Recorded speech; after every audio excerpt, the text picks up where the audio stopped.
Olhem só, gente, mais uma vez, bom dia. Vamos falar um pouco hoje sobre a Política Nacional de Atenção Integral à Saúde do Homem.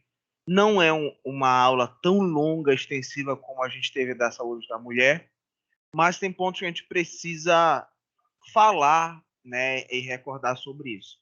Vocês têm mais um conteúdo, na verdade, uma abordagem do conteúdo programático de vocês, que envolve a saúde da criança e a revisão da prova de vocês, que nós vamos fazer na sexta-feira que vem. Então vamos falar com calma, vamos tirar as dúvidas sobre a saúde do homem, e aí quando a gente acabar, vocês estão liberados, tá? A primeira coisa que a gente precisa pensar e a gente precisa refletir sobre a questão da saúde do homem é que ele tem uma diferença bem peculiar em relação à mulher. Na nossa sociedade, de maneira geral, e na sociedade mundial, o homem sempre foi mais despreocupado com a saúde do que a mulher. Isso faz com que a mulher tenha uma expectativa de vida maior do que os homens. O último estudo de expectativa de vida, a mulher tinha uma média de 84 anos, enquanto o homem ainda ficava em 76, praticamente 10 anos de diferença, né? E aí, o que é importante a gente falar sobre isso? Com a Covid-19, as expectativas de vida, tanto da mulher quanto do homem, reduziram, né? Mas mesmo assim, a mulher acaba tendo um padrão de anos maior do que os homens. Esse reflexo que a gente tem, baseado na saúde do homem, nada mais é do que um reflexo de uma sociedade machista, patriarcal, onde conceitua que o homem ele é um centro de poder, o homem não adoece, o homem é forte o suficiente para não sofrer por isso. Quando a gente pensa no teor preventivo, e o que é o teor preventivo? É o que a gente fala dentro da saúde coletiva, que é pensar na doença antes dela estar presente.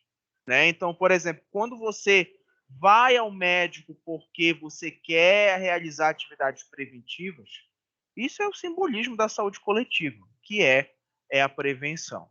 A mulher, logicamente, ela ocupa praticamente 75% dos atendimentos preventivos em relação ao homem, né?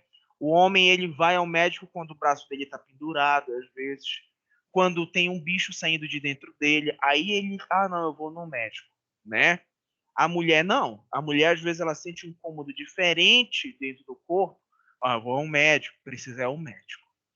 Se a gente for fazer um reflexo, por exemplo, sobre saúde reprodutiva aqui, eu vou dar um exemplo para vocês. Quantas de vocês aqui, mulheres, já foram pelo menos uma vez na vida no ginecologista? Quanto dos homens aqui já foi pelo menos uma vez no urologista? Nós temos 1, 2, 3, 4, 5 homens, só tem um ali que já foi, né? Oi? Eu já fui, né? Mas só que eu falei vocês aqui. Não, eu já fui. Mas olhem só, o que é importante a gente mostrar sobre isso? Da mesma forma em que uma mulher ela pode ter câncer do colo do útero com 20 anos de idade, o homem pode ter. Pode ter um câncer no pênis, câncer no testículo. E eu vou dizer mais aos nossos colegas: a maioria dos homens possuem cistos no epidídimo. Cistos que a longo prazo e a curto prazo não vão significar nada. Não vão causar nada para o homem. Mas às vezes o homem vai fazer um exame de imagem, o médico fala, você tem um cisto no epidídimo. Às vezes o cara desmaia, porque aquilo para ele é simbolismo de morte. E olha que coisa curiosa. Alguns estudiosos dizem que aquilo que o homem não conhece, ele cria preconceitos. O homem, quando recebe essa notícia do cisto, muitas vezes, ele cria aversão ao médico. Não, não vou mais no médico porque quando eu vou, aparece alguma coisa. Então é melhor eu não ir. Isso também é um pensamento muito presente na sociedade masculina e que, infelizmente, a gente sabe que não é verdade. Identificar precocemente aumenta as chances de qualquer tratamento de doença, seja ela crônica, transmissível, seja ela qual for. Mas, infelizmente, isso é algo muito deficiente no homem. Por que será que isso acontece? A gente está tendo uma mudança social, uma mudança onde a maioria das pessoas estão tendo uma representação maior no cuidado em saúde. mas o homem ele continua com esse problema. Quais são os problemas que favorecem isso? Dificuldade de acesso, as limitações ainda na conversa do homem. Por exemplo, o homem ele não se sente à vontade de falar sobre vários assuntos. O homem, quando precisa fazer exame de próstata, Deus que me livre. Né? Isso daí é a coisa mais difícil que o homem fala que ele pode fazer em relação à saúde. Não quer fazer. Olha, o homem tem que fazer uma colonoscopia. Ah, não, de jeito nenhum. Eu vou morrer, mas eu não faço colonoscopia. Só para vocês terem ideia, o meu avô, ele tem 86 anos. Meu avô, ele já teve 12 AVCs. Meu avô já teve câncer 2 vezes. E ele é mais inteiro do que a maioria de nós que estamos aqui na sala. Cara, o meu avô, só para vocês terem ideia, ele foi escondido, um pouco antes da pandemia, por um jogo do Paysandu. Na Curuzu passou mal, desmaiou, que apertaram ele lá com calor, a ambulância pegou ele. Aí ele deu o endereço dele, ele pediu para a ambulância não deixar ele em casa, para não ver que ele tinha saído escondido. Pediu para a ambulância deixar ele na esquina. Mas a ambulância, logicamente, não fez isso, né? Meu avô, quando estava uma vez andando de ônibus, ele anda de ônibus normal, o ônibus passou no buraco, ele levantou e caiu sentado. Ele fraturou a última vértebra, né? E aí, quando a gente foi com ele para o hospital, o médico tinha que fazer o exame de imagem e eu tinha que botar ele na mesa para ele fazer o raio-x. Eu falei assim, avô, vô, me abrace que eu vou lhe ajudar a deitar. Ele é porra que eu abraço homem já, por acaso? Então vocês percebem que ainda há uma visão, principalmente nos mais antigos, de uma representatividade muito forte do machismo, né? E isso faz com que eles sejam menos descuidados. O meu avô, quando era mais jovem, tirou um dente com o alicate dele. Ele estava sentindo dor, né? Então, graças a Deus, ele está vivo até hoje, porque as coisas que ele enfrentou por aí foram bem drásticas, tá? Bom, Pessoal, acho que a pessoa tá falando é com a gente aqui de casa. é Essa assim sua também. fala. Agora eu fui xingada de tudo, menos que eu sou bonita, que eu presto. Mas é para a gente ver Ele que realmente isso é uma que a gente tem todos os grupos, praticamente, pode falar. É porque assim, ele também tem um quadro de demência, fora as outras Sim, também comorbidades, que ele já tem fígado, próstata, rim, já está todo comprometido. Ele é sim, mais acompanhamento paciente crônico. Mas ele não é uma pessoa nem um pouco colaborativa. Ele não entendi, gosta que dê banho nele, ele gosta que use fralda. Tudo ele quer chamar atenção, tudo ele quer uma desculpa para ir para a rua. Ainda entendi. agora aí ele desconta nas coisas e quebra aqui em casa. É uma lida. E é muito difícil, né? Porque se a gente for pensar, esse tipo de comportamento, principalmente no homem assim, muito mais idoso, mais velho, ele é irreversível. Ele dificilmente vai, não, beleza, vou permitir agora, vou pensar diferente. É muito mais difícil. Essa desconstrução é mais fácil com o homem mais jovem, por exemplo. Certo? Bom, gente, olhem só. Aqui a gente tem um mapa só mostrando a nossa população alvo masculina, que hoje é a população que se encontra entre 20 e 59 anos de idade. É a população que os nossos programas de atenção em saúde mais focam em relação à saúde do homem. Por quê? Quando a gente fala da fase inicial adulta, que engloba esses 20 anos, nós precisamos entender que, por exemplo, hoje, a morte entre homens jovens, na maioria das vezes, não está associada a doenças. E assim está associado a acidentes, por exemplo, de trânsito, né? E eu pergunto para vocês o seguinte: quando vocês eram mais jovens, a gente via televisão, a gente via muita propaganda de trânsito. Vocês lembram disso? Vocês têm visto ultimamente? Eu não vi mais, né? A gente via, falar, olha, no trânsito, olha, aí parecia aquelas, né, cenas bem chamativas. Hoje a gente não vê isso mais na televisão. Isso, para mim, é um grande erro. Por quê? Educação em saúde sempre é válido. Processo informacional sempre é válido.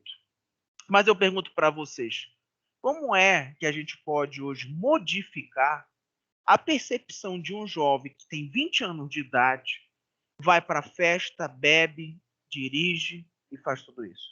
Será que vocês nunca fizeram isso? Você, querida, nunca dirigiu, bebeu? Você, sim, já, ó, várias vezes falou, né? Então, eu digo uma coisa para vocês: mudar hábitos, transformar esses hábitos é muito complicado. É uma coisa muito difícil, né? Outra coisa importante, curiosamente, o homem ele assume ações muito mais perigosas do que a mulher. Isso é mentira? Não, né? Olha, por exemplo, o homem ele tem que trocar uma lâmpada. Aí ele quer emendar um fio elétrico. Ele sobe com o fio elétrico desencapado, com um balde de água para trocar a lâmpada, né? Muitas vezes ele é muito mais passional. Ele sempre acredita no que aquilo não vai acontecer e acaba fazendo. Existe um estudo que avaliou o câncer de pulmão em homens e mulheres.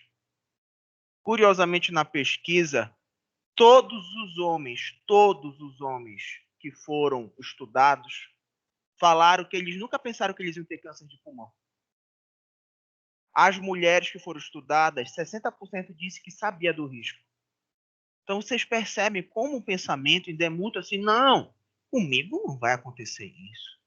Isso não, isso é impossível. E é por isso que quando a mulher, por exemplo, entra na menopausa, muitas interpretam aquilo como fisiológico e vão atrás de ajuda. O homem, muitas vezes, quando vai chegando com 50, 40 anos, ele vai tendo os primeiros episódios, pode acontecer antes, tá, gente? Não sei como é com vocês, de impotência sexual. Cara, aquilo dali é a morte, né, para ele. Ele não consegue pedir ajuda e se sentir à vontade de conversar sobre aquilo, infelizmente. E aí, a gente fala sobre isso aqui. De que tipo de homem nós estamos falando hoje que nos preocupa dentro desse cenário que fala sobre atenção à saúde do homem? Vamos dar um exemplo, por exemplo. Qual é seu nome mesmo, amigo? Hã? Tá, nosso amigo aí, vou lhe fazer uma pergunta. Qual foi a última vez que você foi no médico?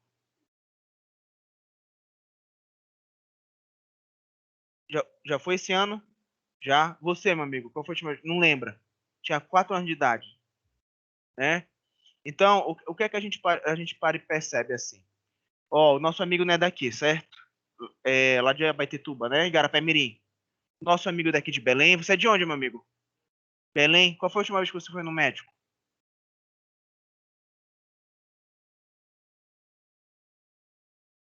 Março desse ano, né?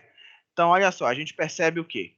Independente de uma caracterização regional, olha, cara de Igarapé-Mirim, de Belém, seja da onde for, a gente ainda vai perceber que existe uma variedade, né, grande entre os indivíduos. Hoje, no Brasil e especificamente no Pará, homens que estão em áreas mais distantes, como os interiores e outras cidades, estão levando em média um intervalo de 2 anos para ir no médico. Significa dizer que hoje eles vão ao médico e a próxima vez que eles vão é dia 21 de 5 de 2023. Né? Em 2 anos, uma pessoa pode diagnosticar o câncer, evoluir e morrer. Menos do que isso, 1 ano é o suficiente para isso. Esse dado nos chama atenção porque, diferente, né, se a gente fosse pontuar homens e mulheres com câncer, a maioria dos homens, quando tem um diagnóstico de câncer feito, é praticamente irreversível. As mulheres, muitas vezes, têm mais tratamento. Isso cientificamente falando. Pelo tempo do diagnóstico, as mulheres conseguem vencer o câncer numa proporção maior do que os homens, né? E aí, olha só, você tem quantos anos, meu amigo? 21, 21, 22. Agora talvez não seja o momento de pensar nisso. Mas eu pergunto para vocês de maneira geral, será que todos esses nossos amigos aqui, eles já pensam assim, não, quando eu for fazer um exame preventivo do câncer da próstata, eu vou ficar bem à vontade com isso? Dificilmente, né? Dificilmente eles pensam, por exemplo, nessa naturalidade. Uma vez eu vi uma obstetra falando o seguinte, que a mulher, ao longo da vida, ela tem procedimentos muito invasivos. É coisa entrando e saindo do corpo dela periodicamente, né? E o homem não, o homem ainda tem uma relutância muito grande sobre isso. O homem não quer tirar sangue, gente. O homem, olha, eu conheço gente idosa que não quer tomar banho. Não, não quero tomar banho, né? E incrivelmente, na comunidade masculina, essas teimosias são muito mais presentes, tá? Aí, olhem só, nós temos aqui vários estereótipos para a gente discutir, né? E aí a gente revela o seguinte: quando nós falamos homem, quando nós falamos do cuidado biológico, nós precisamos entender que, diferente da escolha sexual, o homem ele tem a próstata, por exemplo. Ele tem alterações corporais que são passíveis da característica do corpo, né? Independente dele tomar hormônios, fazer uma transição do sexo ou coisas do tipo. Aqui nós temos vários conceitos que se relacionam de maneira social. Mas antes da gente começar, eu vou só levantar e pegar esse TCC aqui na porta, tá? É um segundo, peraí.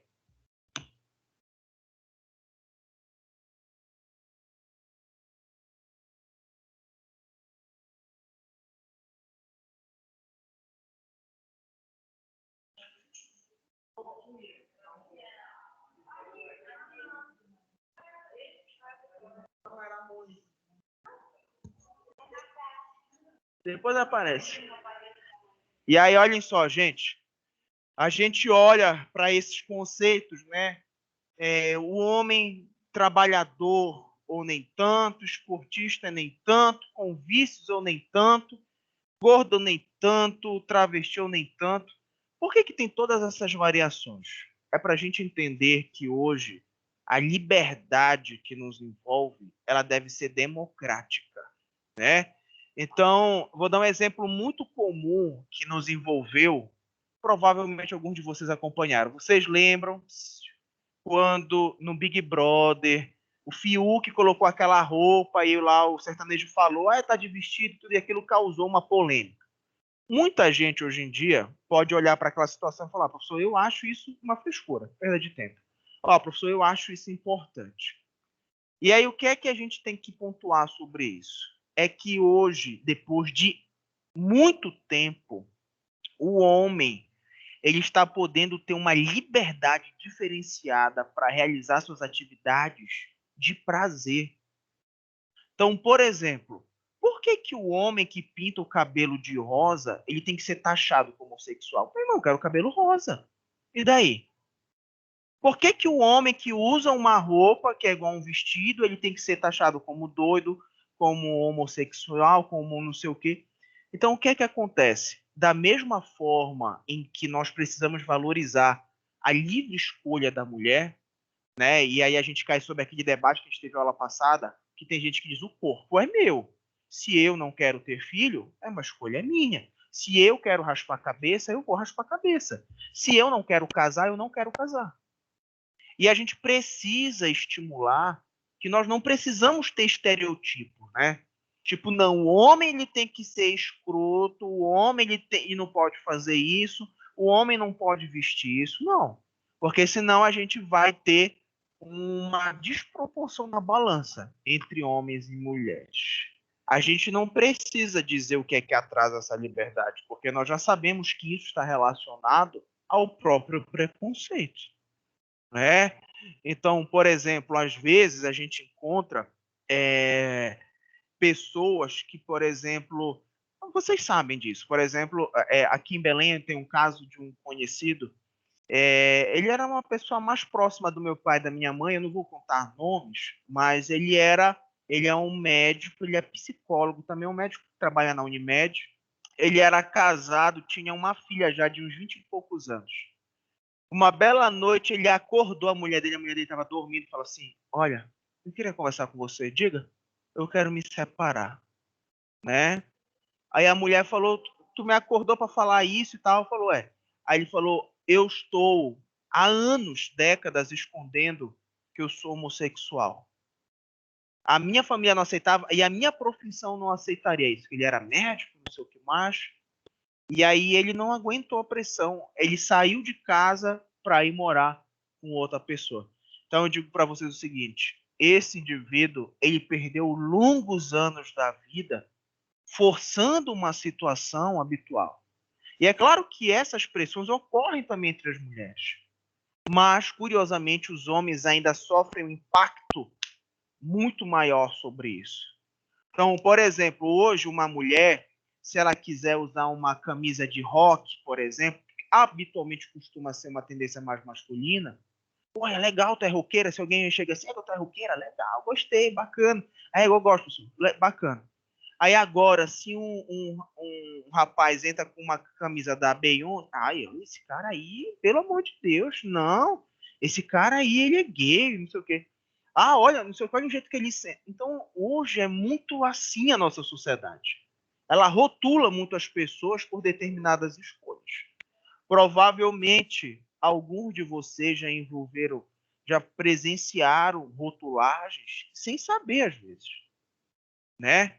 Por exemplo, será que aqui a gente não tem nenhum amigo ou amiga que já sofreu uma rotulagem pela cor da pele, pelo tipo de cabelo, por ter tatuagem ou não, por ter barba às vezes? Não existem pessoas que conceituam ver às vezes um homem, ah, ele é negro, ele é pobre, ele tem barba, ele é bandido. Ah, aquela mulher usa assim, ah, ela é sapato. Então, utilizam-se muito de rotulagem para conceituar. Eu pergunto para vocês, isso não quebra a liberdade do indivíduo? Claro que quebra. Isso daí quebra qualquer tipo de livre escolha que está associado à saúde. Vou dar um exemplo para vocês que é o seguinte. Eu, antigamente, na época da faculdade, eu só tinha sexta-feira e o sábado livre, né? E aí eu me lembro que quando chegava sexta-feira, eu queria sair, né? Eu queria ir tomar uma para festa, namorar e tudo. E aí a minha mãe sempre tendenciou a ser um pouco mais presa com os filhos, né? Comigo e com a minha irmã. Eu saía quando dava meia-noite, a minha mãe mandava mensagem: Júnior, tu já vai voltar? Eu falei: mãe, eu acabei de sair de casa. E aí ela começava: olha, não sei o que, cuidado, não vai beber. Sabe o que eu comecei a fazer? Eu saía escondido. Eu disse que eu não ia sair, eu pulava a janela de casa, eu deixava uma roupa, uma cueca samba canção na janela, que quando eu pulava de volta, eu pulava já como se eu estivesse dormindo. E aí o que é que acontece? Eu tinha que esconder, eu tinha que manipular algo que eu queria fazer. Claro, isso é um exemplo meio estrúxulo perto do que a gente está falando aqui. Mas às vezes é isso que acontece, gente. Às vezes o tipo de cabelo, de roupa que você usa, não é nem que você quer, porque a sociedade acha que é pertinente você fazer isso. Certo? Alguma pergunta até aí? Não? Sim. Esse aqui?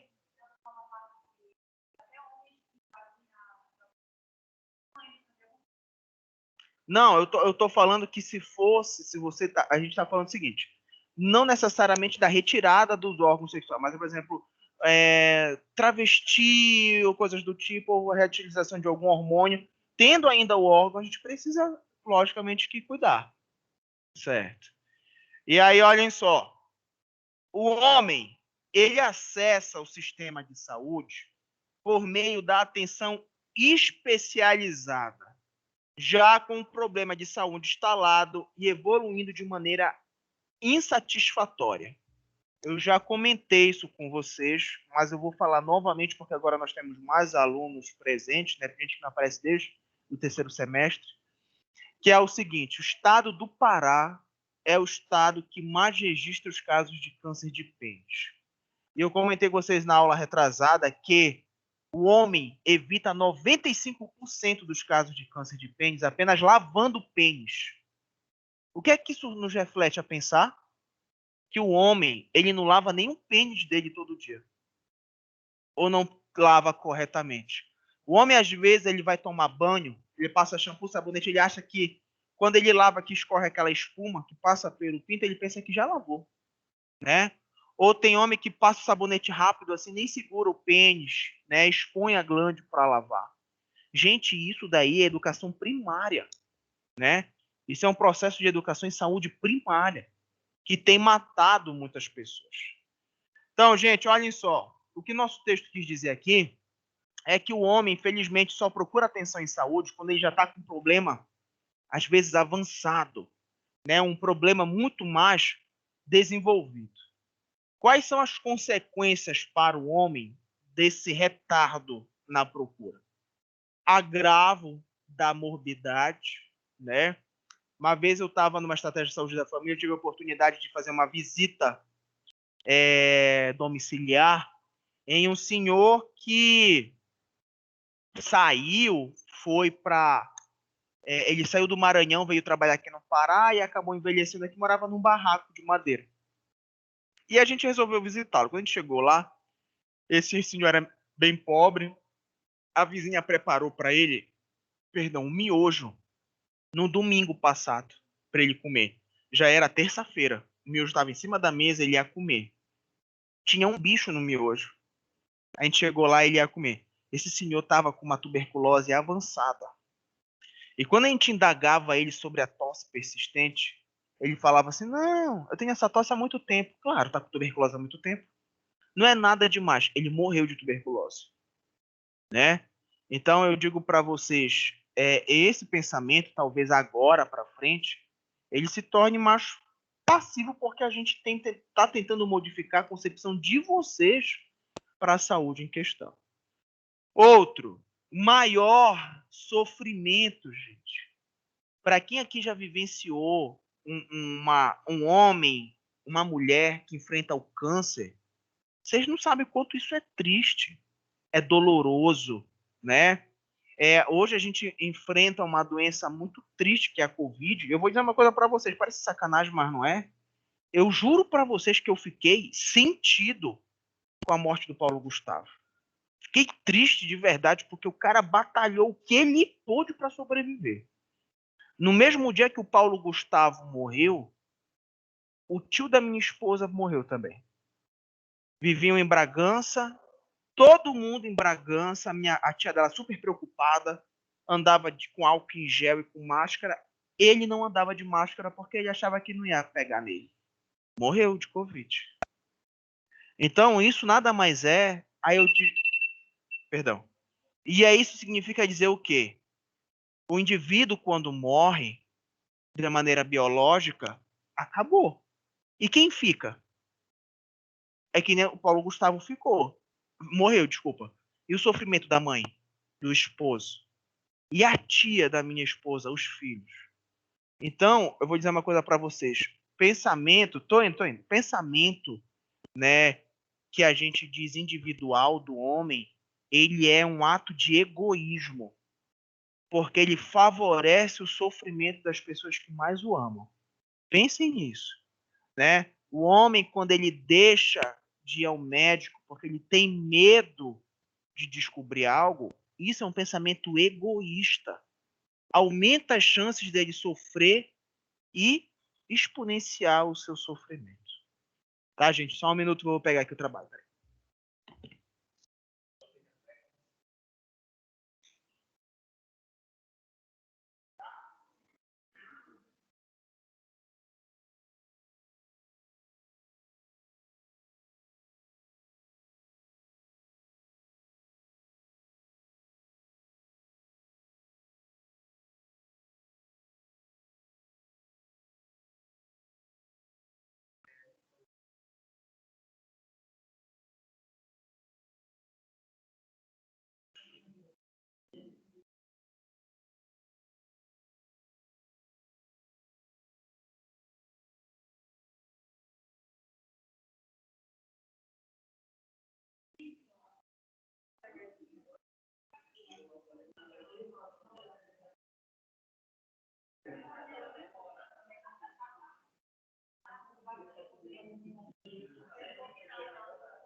Tem uns campos de chocolate aí, eu quero tudo bicho.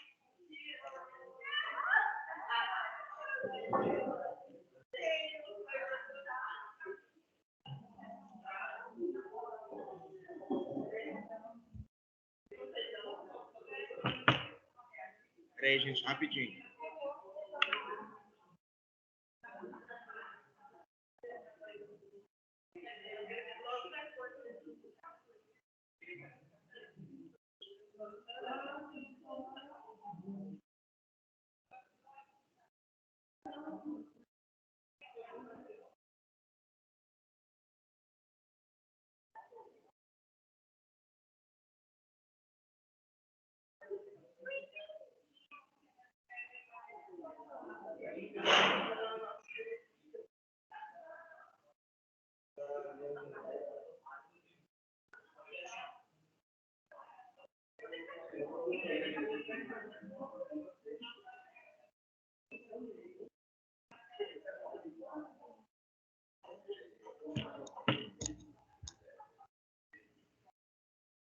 Vamos lá, gente. Então, olhem só. Além desse maior sofrimento, a gente já tinha comentado que isso também nos gera uma menor possibilidade de resolução. Então, olha, eu vou dar um exemplo para vocês. A gente tem várias conceituações sobre os tumores, né? Então, por exemplo, o risco tumoral na mulher no câncer do colo do útero, a gente avalia, por exemplo, assim, antigamente era mais comum isso. NIC1, NIC2, NIC3, vocês já ouviram falar sobre isso alguma vez?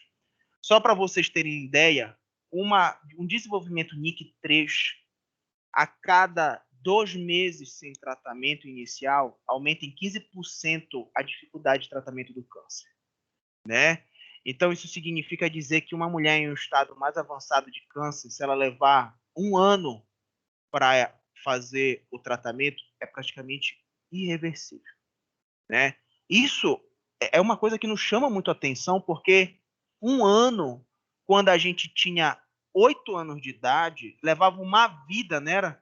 Nossa, para a gente fazer aniversário com 7 anos para 8 anos, parece que era uma vida. Hoje a gente faz tanto aniversário tão rápido que a gente para pensar quantos anos a gente tem, né?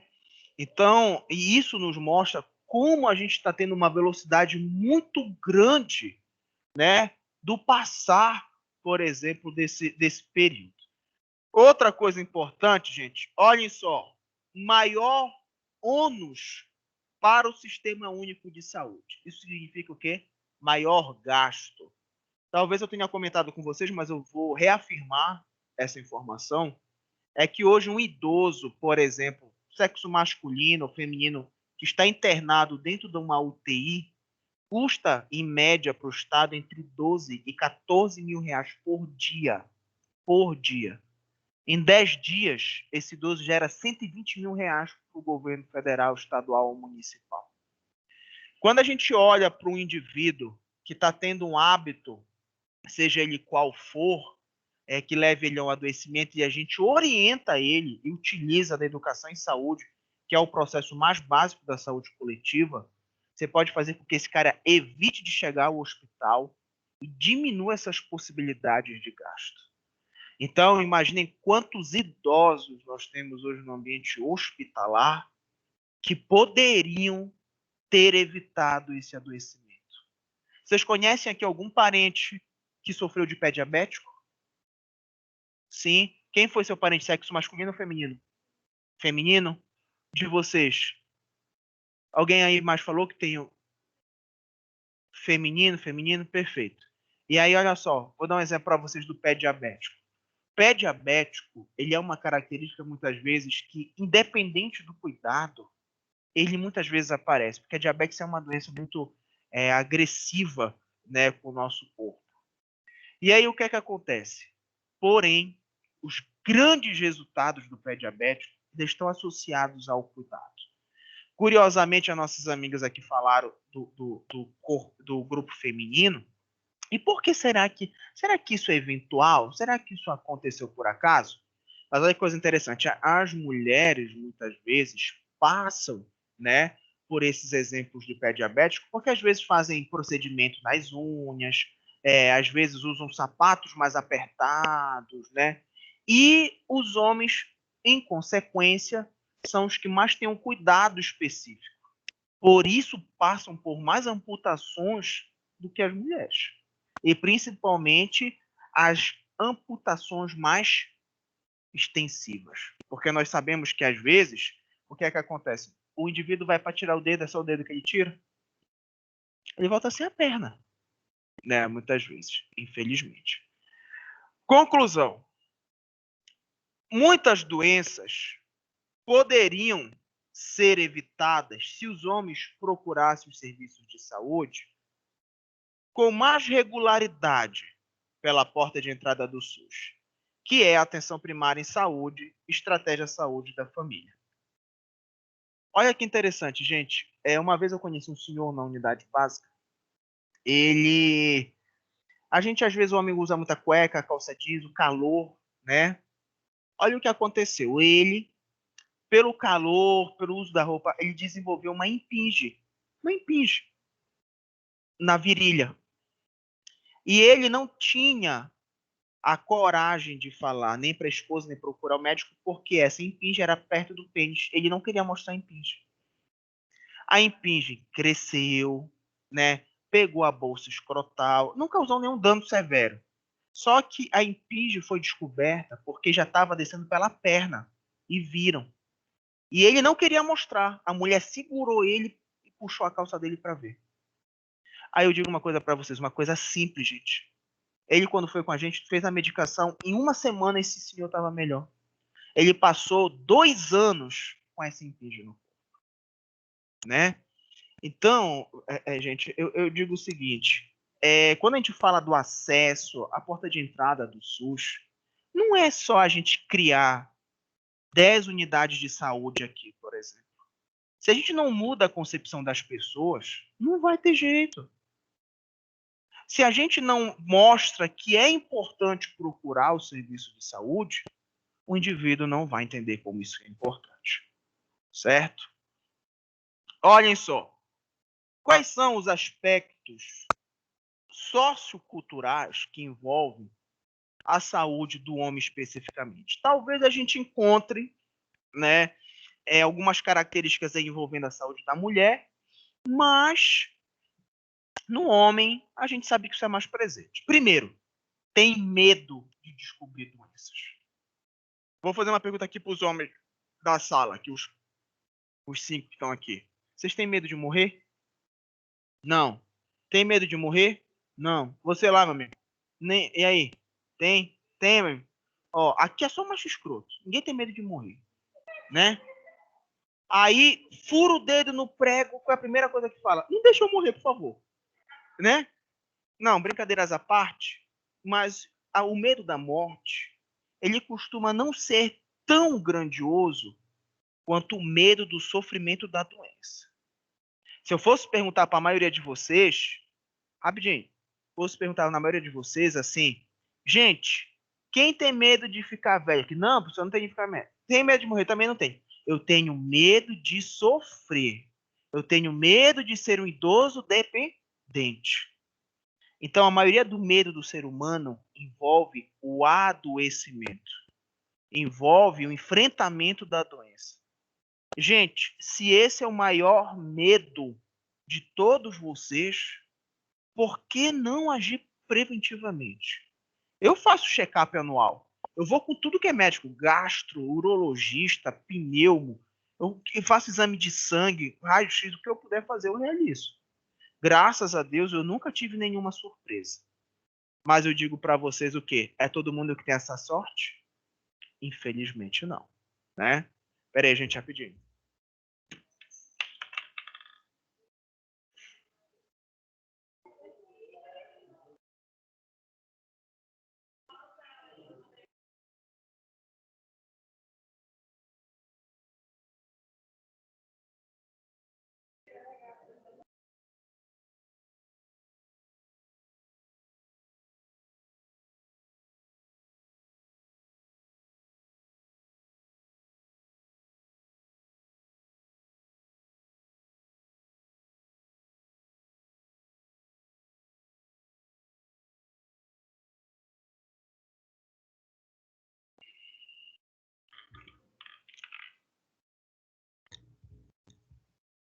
Hoje é o dia do TCC, gente, tá? Aí tá chegando bastante. Bom, e aí, como eu disse para vocês, o medo se faz presente. Isso é uma característica, logicamente, que não envolve só os homens, né? Logicamente envolve também as mulheres. Outra coisa importante que a gente já falou aqui. Acham que nunca vão adoecer e por isso não se cuidam. Vocês são esportistas aqui? É esportista? Faz o que na vida? Corre. Mas corre quantos quilômetros? Tá bom. Né? Tá. Melhor do que todos nós juntos aqui. Você, meu amigo, aí, esportista? O que é que faz?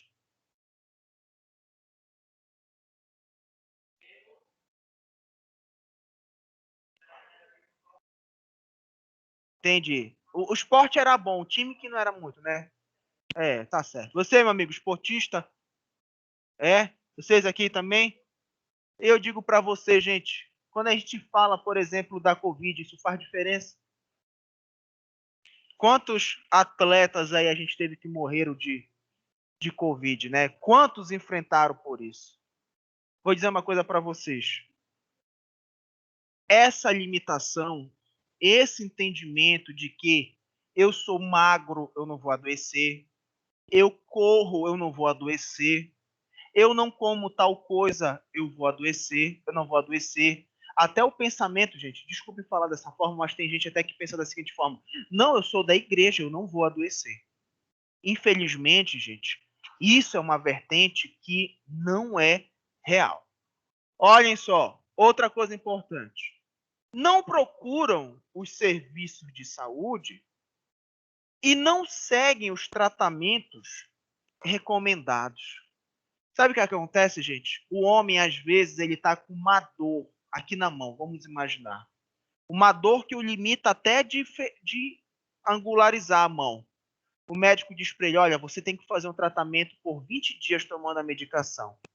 Ele toma 5 dias, melhorou, ele joga o remédio fora. O homem, gente, olha só, ele não só para de tomar o remédio, como ele joga fora o remédio. Às vezes, isso está valendo que a mulher, quando ela para, ela ainda deixa guardado o remédio. O homem não, ele joga fora. E sabe o que é interessante? Uma vez eu estava numa unidade, uma vez eu estava escutando um idoso, o idoso não, ele já tinha uns 50 anos.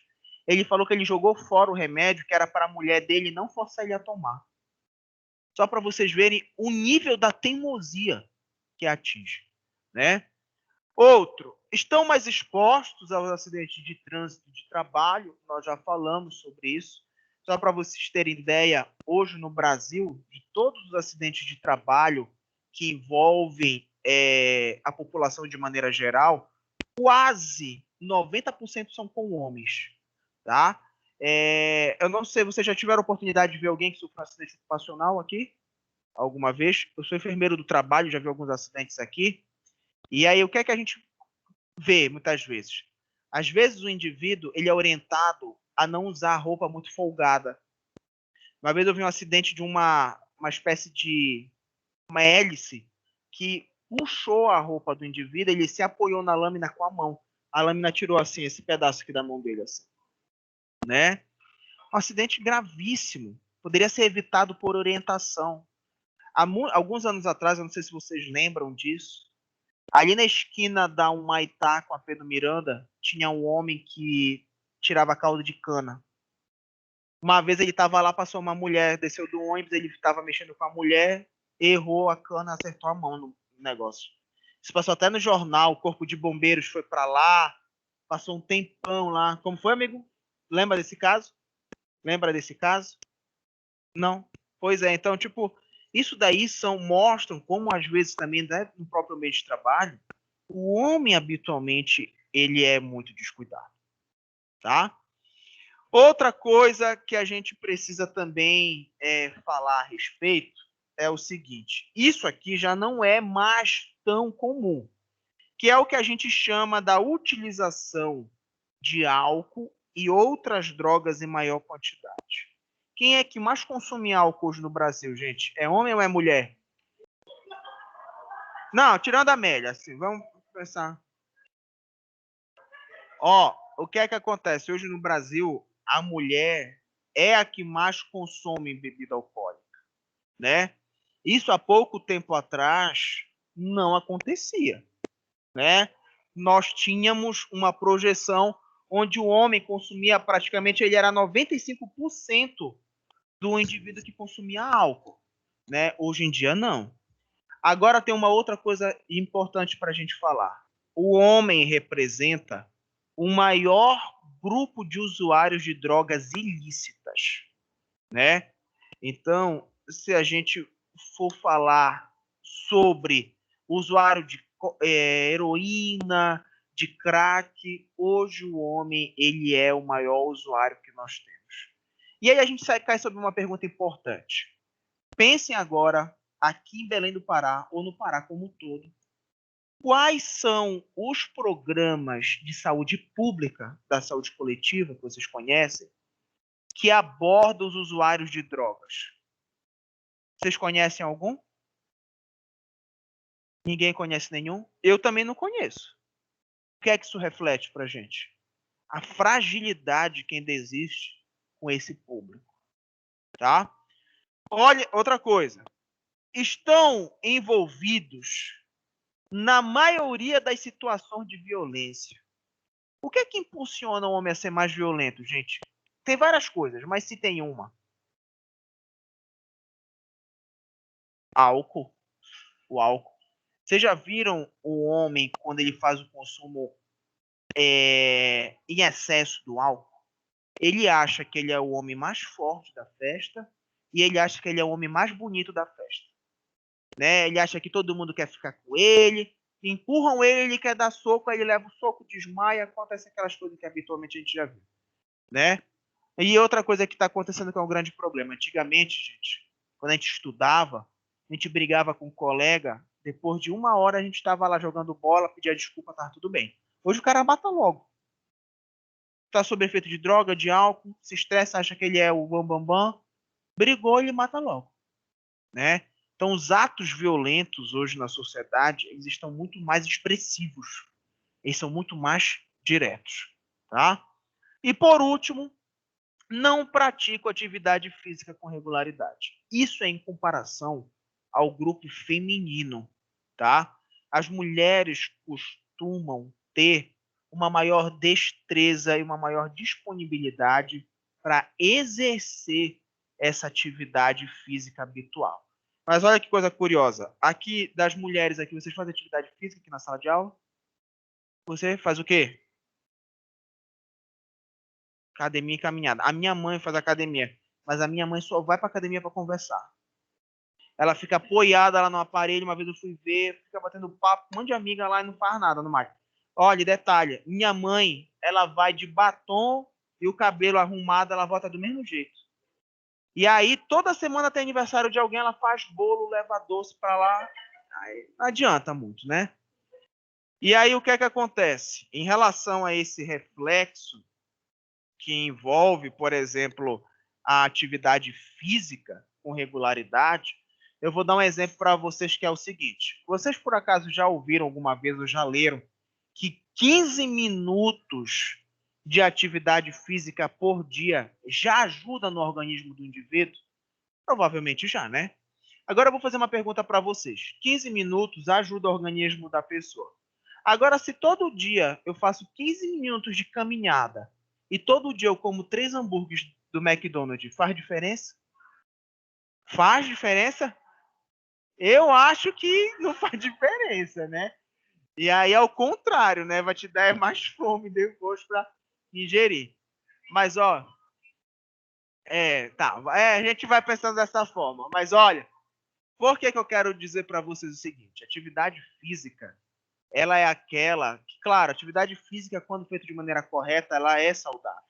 Mas a atividade física ela deve ser pensada para cada indivíduo. Será que vale a pena eu pegar um idoso de 70 anos que está obeso e mandar ele correr na doca? Não tem como, cara. Não tem como fazer isso. Né? A atividade física ela tem que ser projetada. O que é que a maioria de nós pensa? Quando a gente fala em atividade física, tem gente que pensa em caminhada, corrida, academia, esporte, certo? Vou dar um exemplo para vocês de uma atividade física que muitos idosos, sexo feminino e masculino, fazem, que é extremamente eficiente. Hidroginástica. né? A hidroginástica é uma excelente atividade para eles. Isso nos faz pensar o quê? Que nós não devemos pensar exclusivamente em atividade física de alto impacto. Quando vocês estiverem na unidade de saúde, em qualquer lugar, vocês vão ser educadores em saúde. Vocês vão ser orientadores desse público. E não tem só como a gente pensar dessa forma. Vou dar um exemplo para vocês. Lá na unidade do Pirajá, tinha um programa lá, em associação com o educador físico, que ele ensinava o idoso a fazer atividade física sentado com um saco de feijão de 1 quilo. Gente, 1 quilo para vocês pode não ser nada. Mas para quem tem dificuldades articular, limitações, isso é extremamente benéfico. Vou dar só um exemplo para vocês. A bolsa que vocês estão, principalmente as mulheres, as músculas dos homens. Quanto será que pesa essa bolsa de vocês?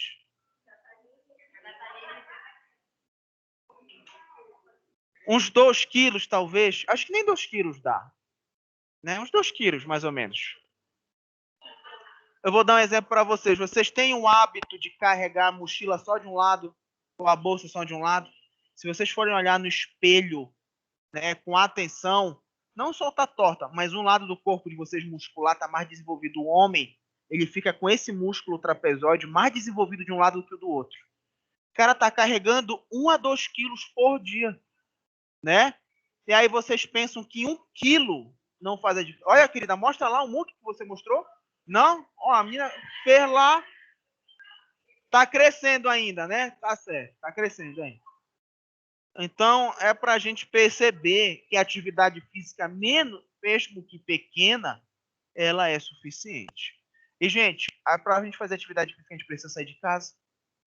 Vocês entrarem na internet, nos programas até do Ministério da Saúde e da Educação Física, ele ensina várias atividades dentro de casa, né? Atividade do cotidiano, como passar roupa, limpar casa. Isso é uma atividade física também. Só que muitas pessoas não fazem corretamente, ou até mesmo não realizam, tá? Vou dizer uma coisa para vocês, vocês vão achar que é brincadeira, eu não estou brincando com vocês, tá? Mas eu li isso uma vez, achei muito curioso, eu vou dizer para vocês uma coisa. Hoje, a atividade física que mais condiciona ao firmamento do abdômen dentro do ambiente residencial é a atividade sexual, sabia? Atividade sexual é a atividade que mais tenta tonificar o abdômen, tá? Olhem só, gente, aqui nós temos uma distribuição dos óbitos de acordo com o sexo masculino e feminino. Perfeito. Então, olhem só. Vocês percebem que a partir dos 15 anos de idade até os 79 anos, o homem domina o número de óbitos aí, certo? Perfeito. Aí eu faço uma pergunta para vocês. Por que acima de 80 anos as mulheres estão dominando o número de óbitos em quantidade? Exato. Perfeito. Só não aprovo você agora porque seria injusto. Mas a resposta certa é essa. O homem nem chega aí. É por isso que os números de mulheres são maiores. E aí, gente, o que é que acontece? Eu não sei como é que vocês veem a palavra expectativa de vida para vocês.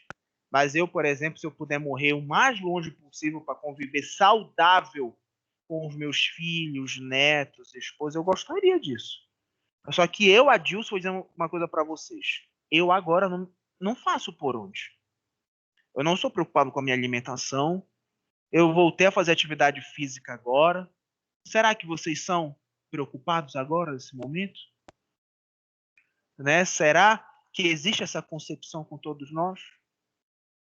É difícil, né? É difícil pensar dessa forma, né? Temos aqui a nossa amiga comendo, né, um pão com leite condensado. Infelizmente. Olhem só. Aqui nós temos uma variação, né, um gráfico sobre a quantidade de óbitos relacionados a enfermidades infecciosas e parasitárias, tá? Que essas relacionam-se ao grupo 1, estar na cor azul, vocês percebem o quê?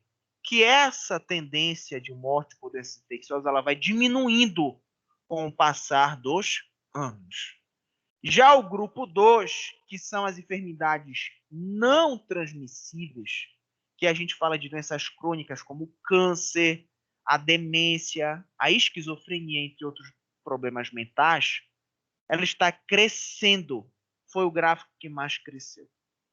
E aí, gente, olha que coisa interessante. Seja o homem ou seja a mulher hoje, quando ela atinge ou ele atinge 40 anos de idade, existem alguns fatores estressores que vão impulsionar o adoecimento mental.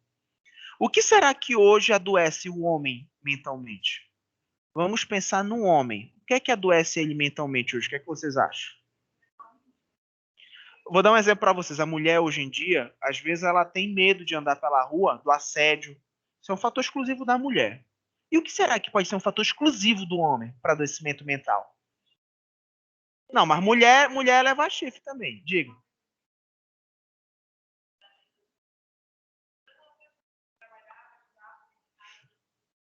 Uhum.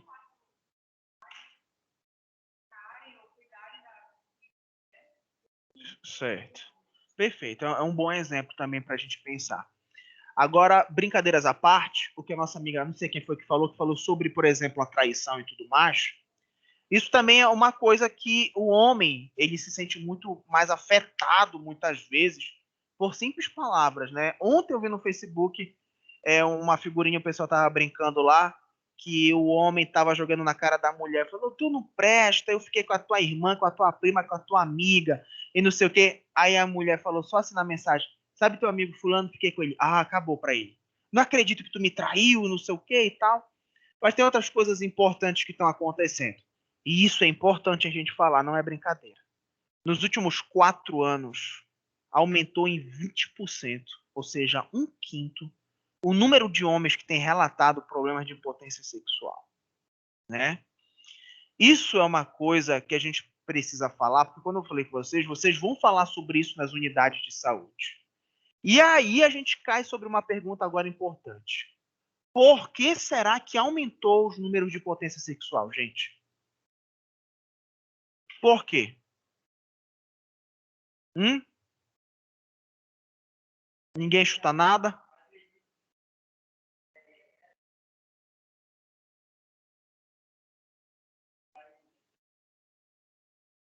Sim.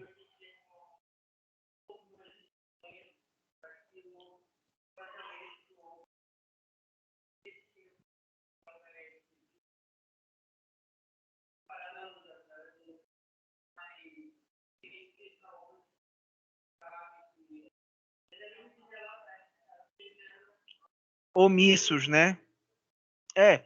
E aí, na verdade, além da gente não ter tanto acesso, né, a esses dados mais escondidos, é importante a gente entender o quê? Que a própria sociedade hoje tem construído uma convivência que tem favorecido essa situação. O homem, por problema financeiro, no ambiente de trabalho, familiar, ele não é uma máquina. E ao contrário, é como eu disse para vocês da última vez, a mulher às vezes se sente muita vontade para chegar às vezes pro marido e falar, olha, hoje eu não tô legal, tá? Tá ótimo. Mas às vezes quando a mulher procura o homem ele não tem, né, a coragem de dizer, hoje eu não estou bem, porque ele já pensa que a mulher vai procurar outra pessoa. Pensamento totalmente egoísta, né? E eu vou dizer uma coisa para vocês, gente, a tendência da impotência ocorrer em idades menores está ocorrendo. A impotência antigamente atingia o homem entre 55 e 65 anos. Hoje está atingindo o homem com uma média de 40 anos. 35, 40 anos. Né? Então, a gente percebeu que houve realmente, né, uma variação muito grande. O outro grupo, que foi um grupo que é maior entre os 10 a 30 anos de idade, mais ou menos, é de causas externas, que envolvem, por exemplo, os acidentes, homicídios e suicídios. Tá? A gente ainda tem isso muito presente, felizmente, na sociedade. O suicídio teve números mais expressivos nos últimos 2 anos. E não esqueçam que os homens são mais efetivos para cometer o suicídio. As mulheres tentam mais vezes, mas os homens são mais efetivos. A mulher toma um remédio, olha, eu vou me matar, toma um chá de não sei o quê. O homem dá logo um tiro na cabeça, né? Diga.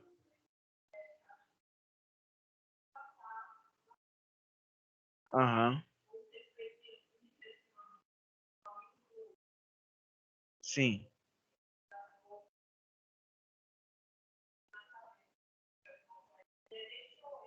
Sim.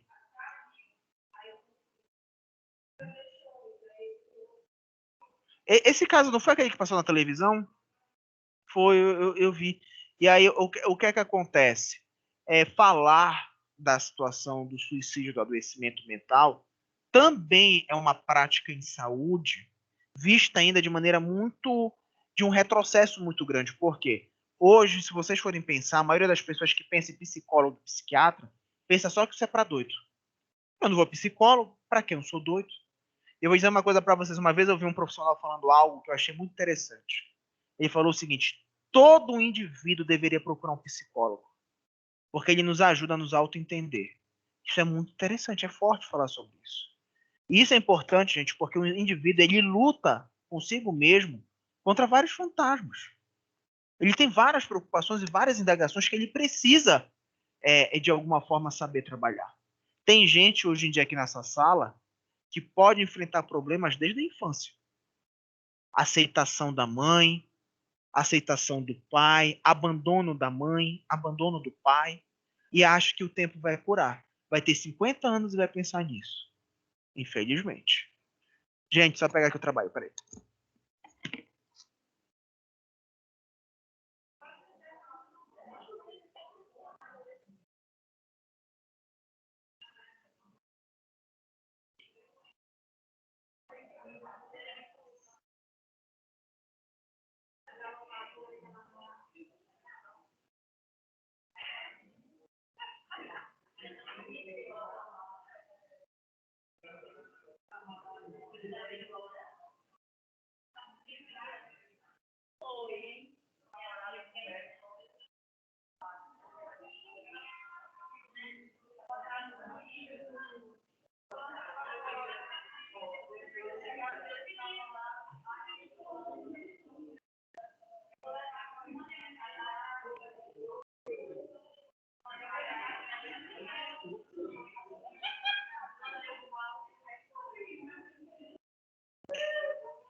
Foi o primeiro ano que você namorava?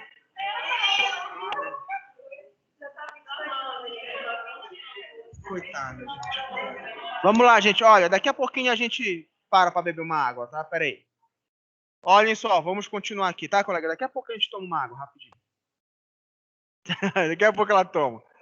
Então, olhem só, gente, o que é que a gente precisa entender? Aqui nós temos uma projeção.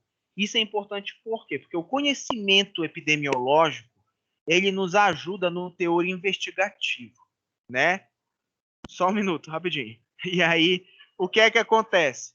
Quais são os fatores mais relacionados ao adoecimento masculino dentro desse processo?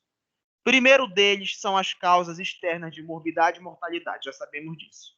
Porém, a morbidade significa dizer a característica que leva o indivíduo a um risco de vida. Vou dar um exemplo para vocês que no grupo masculino é muito frequente: obesidade. Se vocês forem perceber, quando a gente era adolescente, ver alguém obeso era muito difícil. Hoje em dia é muito prático, né? A gente olha aqui, graças a Deus, ninguém é obeso aqui, né? Não tem problemas associados a esse tipo de problema, mas a maioria das pessoas tem obesidade já grau 3 para cima, né? Que são obesos mórbidos, que não vão emagrecer naturalmente. Belém já foi a terceira capital do Brasil que mais fez cirurgia bariátrica nesses últimos anos. Vocês já pararam para pensar nisso? É muita gente que está precisando, né? Isso nada mais é do que um reflexo. Então, olha, eu vou dar um exemplo para vocês. A facilidade que hoje as pessoas estão tendo alguns tipos de alimento, a gente já discutiu isso nas aulas passadas, é muito grande, gente.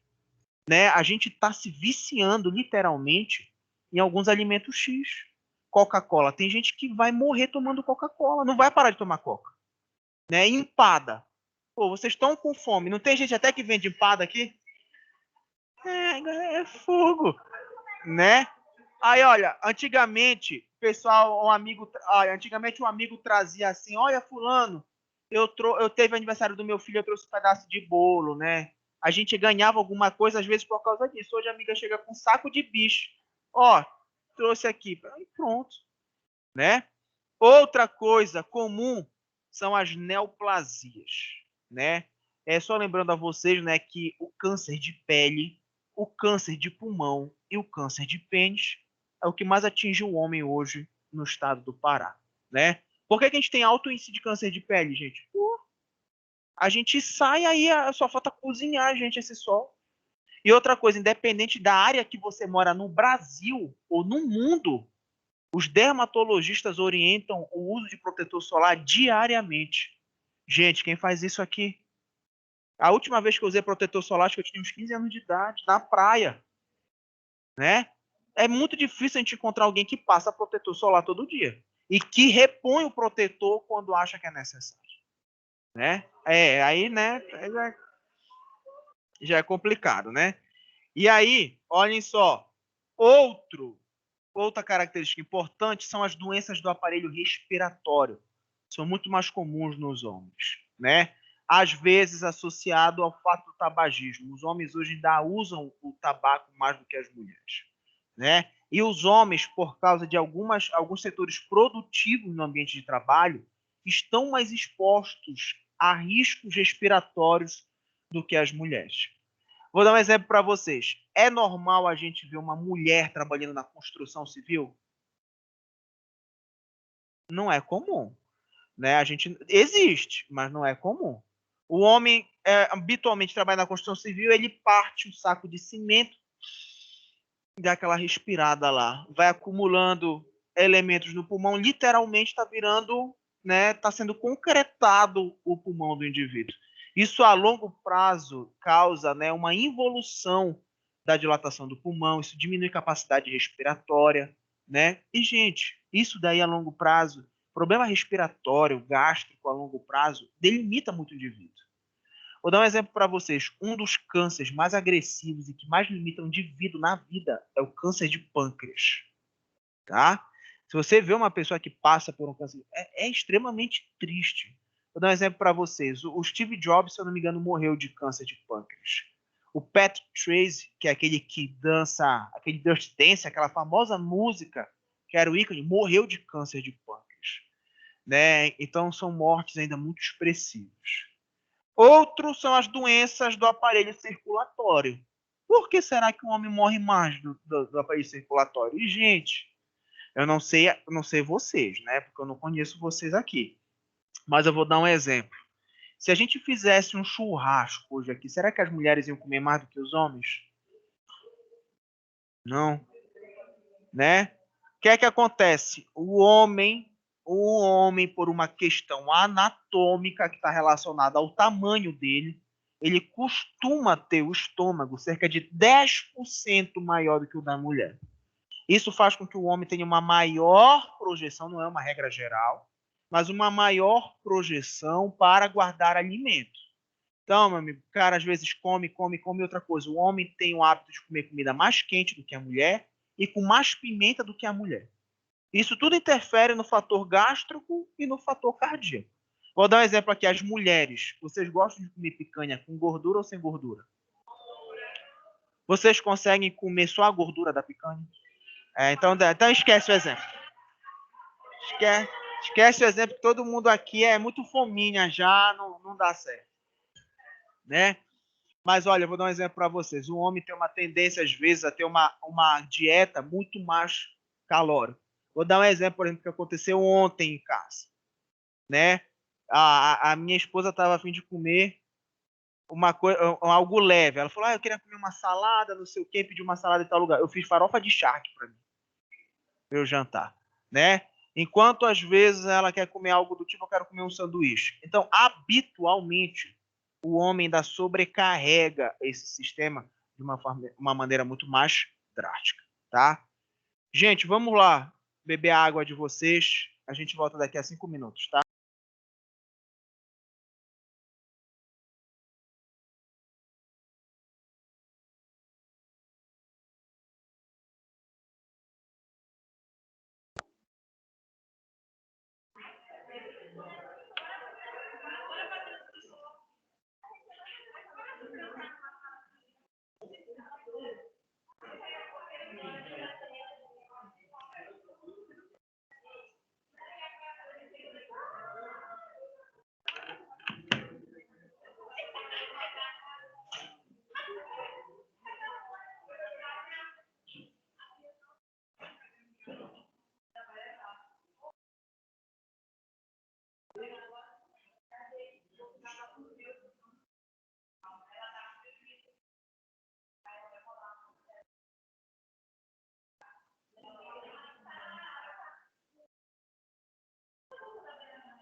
Pessoal, bom dia. Desculpem a demora, que o pessoal demorou aqui um pouco a voltar. Silêncio aí, gente, por favor. Bom, me afastando no final, não é assim. E aí, a gente estava falando um pouco sobre os gráficos das doenças que mais acometem os idosos, né, dentro dessa nossa perspectiva avaliativa no Brasil. E aí a gente acaba percebendo o seguinte, que nós não temos como no Sistema Único de Saúde focar em apenas um tipo de atuação dentro da prevenção de doenças. É necessário que a gente tenha uma visão muito mais complexa sobre esse processo de adoecimento. Mesmo porque, o que é que a gente precisa entender? A doença crônica, como é o caso, vamos dizer, da diabetes, da hipertensão ou de outras quaisquer, ela pode levar o indivíduo também a adoecimento mental, né? Por exemplo, o câncer pode levar ele a uma depressão. Então, nós estamos falando de várias doenças que juntas, né, podem realmente refletir em uma gravidade muito maior. Gente, só confirmando, o pessoal de casa aí está conseguindo me ouvir, sim ou não? Sim, professor. Sim, perfeito. Então, vamos continuar. Aqui, nós já vamos ter, né, o que nós chamamos de óbitos de causas externas, né? É um tipo de entendimento que a gente precisa se apropriar, que nos mostra um pouco sobre a dimensionalidade dos 3 problemas, né, de causas externas relacionados à morte masculina. Primeiro é a agressão, né, a violência física, bares, o uso do álcool, assaltos, são o que mais determinam esses assaltos. E olha que coisa curiosa, durante o assalto, muitas vezes o delinquente ele mata mais o homem do que a mulher, porque ele entende que o homem pode oferecer maior chance de retaliação, de poder revidar. Então, por isso que o homem ele é mais morto em assaltos do que mulheres, tá?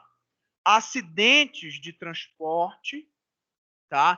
Que são a segunda maior causa mais frequente que nós temos, e as lesões autoprovocadas intencionalmente. Lesão autoprovocada nada mais é do que o suicídio, né? Que ainda, infelizmente, dominam um grande número que nós vivemos na sociedade, tá? Aqui, gente, nós já vamos ter as maiores associações de internação dentro do âmbito hospitalar, dentro do grupo masculino. Então, nós temos, silêncio, pessoal, por favor, lesões e envenenamento, problemas no aparelho digestivo, assim como problemas no aparelho circulatório. Só para vocês terem ideia, de acordo com a nossa sociedade, né, cardíaca, hoje, de todos os homens que têm hipertensão ou problemas cardíacos, apenas a metade faz o tratamento adequado. Então, metade dos homens estão expostos ao risco imediato de sofrer outras coisas. Isso é importante para a gente entender o seguinte: quando você estiver na unidade de saúde, numa estratégia de saúde da família, seja lá onde for, quando você tiver o contato com o indivíduo, né, com este homem que é formado, perdão, por preconceito, vocês precisam entender que nem sempre o homem vai relatar a vocês essas peculiaridades. E é por isso que o enfermeiro ele precisa ter atuação investigativa. Se eu sei que os problemas gastrointestinais, pulmonares, respiratórios de maneira geral, são os que mais atingem o homem, isso sempre deve ser investigado.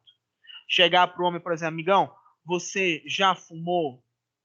Doutor, já fumei há 2 anos atrás, eu não fumo mais. É importante para a gente? Claro que é. Tabaco causa sequelas no pulmão irreversíveis e para sempre. Se você fumou 10 anos, mas isso foi em 1980, você pode ter reflexo no pulmão até hoje disso. A alimentação rico faz o consumo de bebida alcoólica.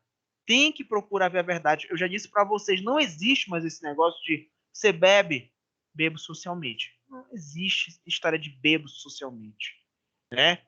Ou você bebe ou você não bebe. E muitas vezes esse uso ele é muito absurdo, tá?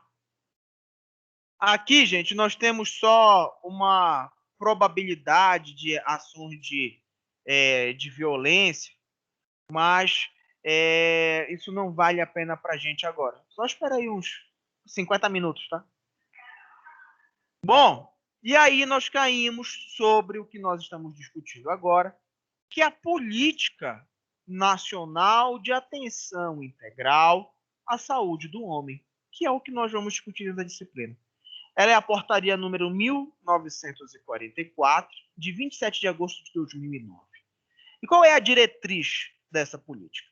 Promover ações de saúde que contribuam significativamente para a compreensão da realidade singular masculina nos seus diversos contextos socioculturais e políticos econômicos, respeitando os diferentes níveis de desenvolvimento e organização dos sistemas locais de saúde e tipos de gestão de estados e municípios. Esse conceito parece ser complexo e até grande, mas o que ele quer refletir para a gente? Nossa atuação na saúde do homem deve levar em consideração a individualidade de cada um. Porque eu não posso pensar que se aquele homem ele é ribeirinho e mora lá no Cumbu, que ele não tem informação, que ele não sabe como lavar as mãos. Não, cada um tem uma individualidade. A gente pode ver o homem aqui da cidade, do centro da cidade, que não sabe nem tomar banho direito, não tem hábitos de higiene corretos. Então, a gente precisa quebrar um pouco da nossa visão um pouco mais preconceituosa e exercer uma palavra que a enfermagem adora, que é o cuidado holístico. Diga.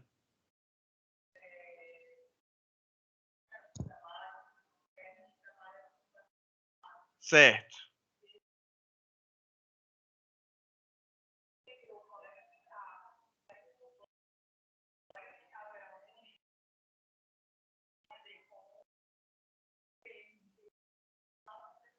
Exato. Pois é. Né? E aí, por exemplo, isso daí é um cenário que hoje a gente, infelizmente, não pode associar 100% a uma questão cultural. Ah, ele veio do interior, ele é SUS. Isso é preconceito. Né? A gente precisa entender que isso pode acontecer com diversos grupos, isso não tem como a gente fechar. Né? Ó, isso é assim, assim, assim, assim, outro. Vamos continuar falando aqui. Quais são as linhas de ação que nós temos no programa de atenção à saúde do homem? Primeiro, criar estratégias para sensibilizar e atrair, né, por meio de ações ampliadas em diferentes espaços da comunidade onde os homens estão e da reconfiguração de estruturas de prática da estratégia de saúde da família, com especial foco na sensibilização e capacitação da equipe de saúde. Eu vou dar um exemplo para vocês sobre o que é sensibilizar. Vamos dar um exemplo aqui. Quando a gente fala em sensibilizar, nós estamos falando em chamar a atenção sobre o próximo. Se nós tivéssemos agora um amigo que entrasse agora aqui para o segundo turno da aula chorando, teriam pessoas que não fariam nem questão de saber quem é que está chorando. Outras iam sentar, conversar. Se tornar sensível é olhar para a situação do próximo com o intuito de ajuda e não de curiosidade. Quando a gente vê um acidente na rua, a maioria das pessoas são movidas pelo quê? Curiosidade. Eu estava vendo ontem um vídeo que um cara fez para mostrar essa situação em Fortaleza. Ele parou numa caminhonete, eram todos atores, não sei se vocês chegaram a ver. E dentro da caminhonete tinha um ator deitado na caçamba da caminhonete. Todo mundo era ator. O motorista parou a caminhonete, rapidamente puxou o cara de dentro da caçamba e estava só de short como se estivesse morto, largou na rua, entrou na caminhonete e arrancou. Todo mundo, gente, se aproximou do corpo. E ninguém teve o intuito de ligar o ambulância ou tentar fazer sinais vitais. A maioria das pessoas tirando foto do corpo. Aí o ator tinha pedido um Uber pelo celular. Aí quando o Uber chegou, ele levantou, entrou no carro e foi embora. Para mostrar como as pessoas são mais movidas pela curiosidade do que pela sensibilização. Quando você tem um paciente, um homem, que chega lá e ele fala, olha, tu vai fazer o procedimento, passa uma sonda e vê que o pênis está todo sujo, Aquele momento não é um momento de julgamento. É que tu tá um porco. É que tu não faz isso. Isso é um momento frágil. A gente precisa sensibilizar o indivíduo a tentar mudar um hábito. E brigar não é o suficiente. A gente sabe disso. A gente já foi criança, adolescente, a mãe brigava, a gente fazia a mesma coisa. Porque a gente não se tornava sensível àquela situação. É muito diferente. Outro, definir estratégias contextualizadas com base. E que é isso, gente? Sexta-feira eu sei, mas. Calma. Definir estratégias. Lá de Garapé-Mirim, esse rapaz também, né? Ó, tô falando. Contextualizadas com base no reconhecimento da diversidade, idade, condição socioeconômica, local de moradia, diferença regional e de raça, etnia, deficiência física ou mental, orientação sexual, identidade de gênero, entre outras coisas. Isso não pode deixar de fazer parte da nossa consulta de enfermagem, da nossa integração. Por que é importante eu saber se o fulano de tal mora lá nas Ilhas das Onças ou no Cumbu? Porque nós já sabemos que o acesso desse indivíduo é muito complicado. Nós sabemos que há uma fragilidade muito grande do processo de atenção em saúde lá no Cumbu. A gente precisa tentar ajudá-lo dentro desse processo. O sistema de saúde ajuda? Muitas vezes não. Ele marca uma consulta aqui na unidade, atravessa de barco, quando chega a mulher fala assim, olha, senhor, o médico não pôde vir hoje. Lá ele volta para o Cumbu. Ele não vai mais vir para Belém, ele se estressa.